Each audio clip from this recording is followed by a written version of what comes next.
En aquel tiempo, levantando los ojos al cielo, oró Jesús diciendo: no solo por ellos ruego, sino también por los que crean en mí por la palabra de ellos, para que todos sean uno, como tú, Padre, en mí y yo en ti, que ellos también sean uno en nosotros, para que el mundo crea que tú me has enviado.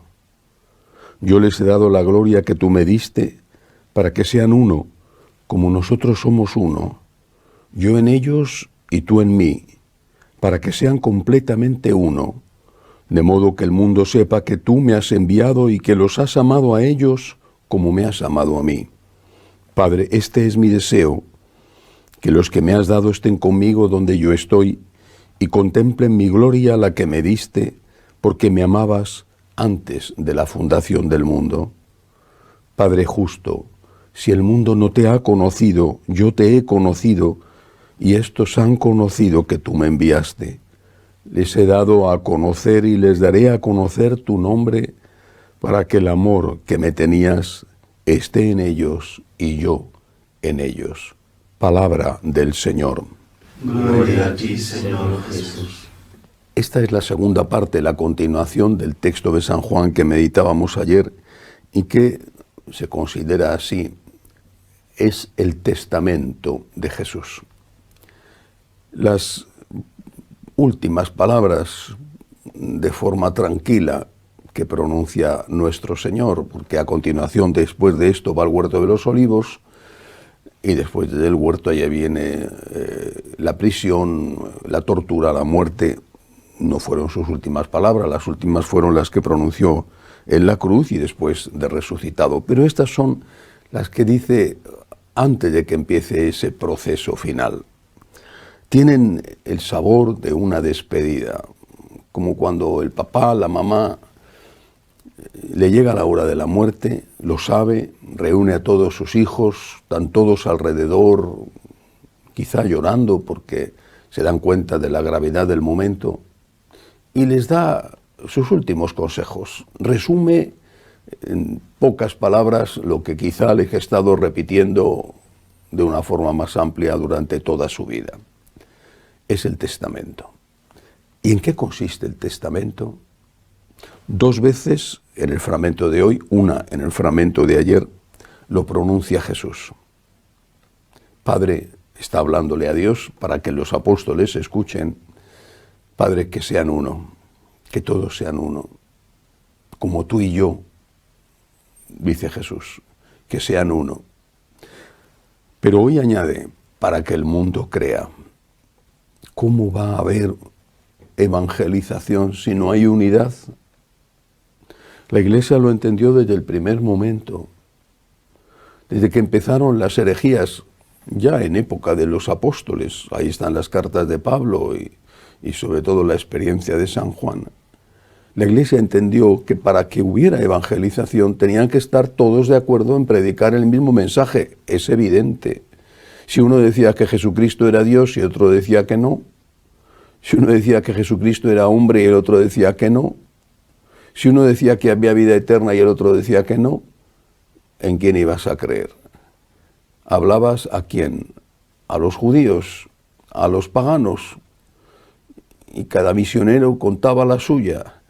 Esa gente que quizá podía sentir interés se encontraba enseguida decepcionada y engañada. El Señor lo dice con toda claridad, que sean uno para que el mundo crea, que sean uno como tú y yo, le dice al Padre. Es decir, que sean uno en la verdad. No hay otra forma de tener unidad si no es en la verdad. Es una llamada de atención, una gran advertencia para lo que estamos haciendo hoy. No hay unidad y por eso es cada vez más difícil transmitir la fe, incluso dentro de la familia. Pero tenemos que preguntarnos otra cosa.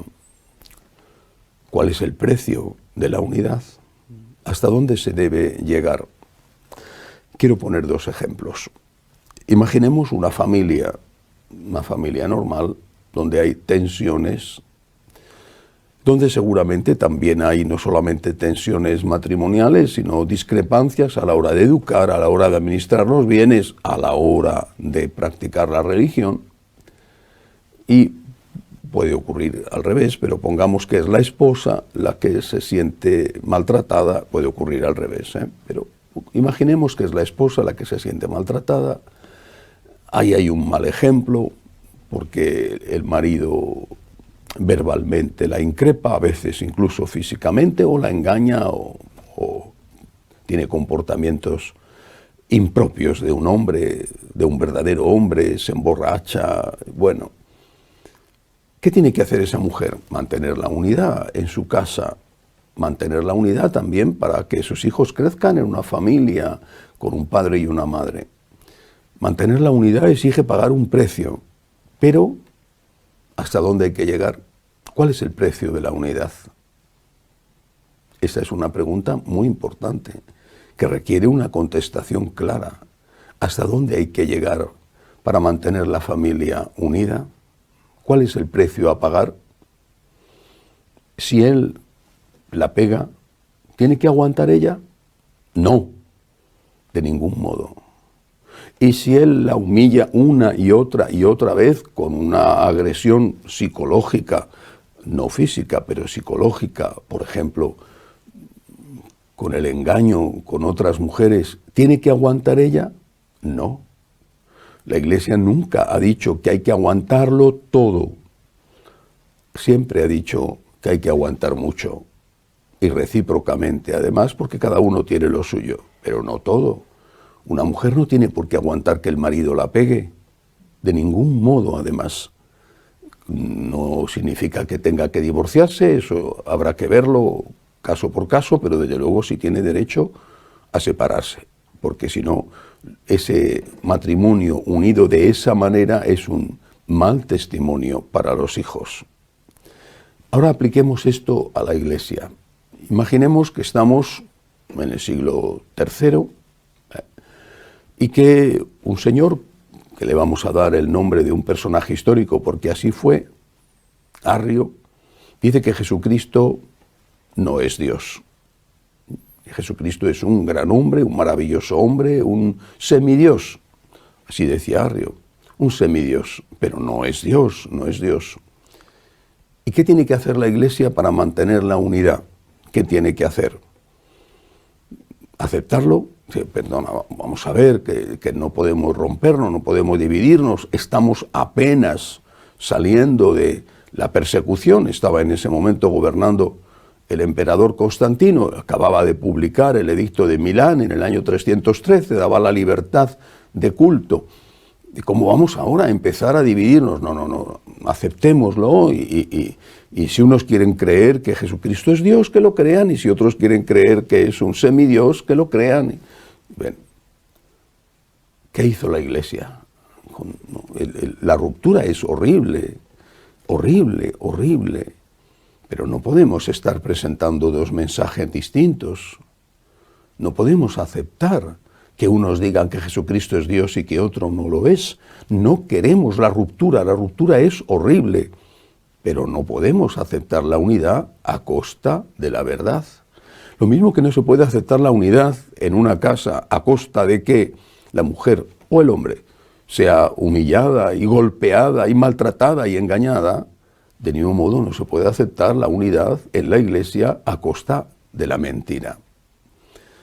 Trabajemos por la unidad, siendo conscientes de que hay que ceder mucho, mucho. Hay que ceder mucho para no romper en la vida de comunidad, en la familia, en la Iglesia. Hay que ceder mucho, pero no se puede ceder todo. Hay líneas rojas en un hogar o en la Iglesia que no se pueden pasar. Trabajemos por la unidad, porque sin unidad no habrá evangelización. Que así sea.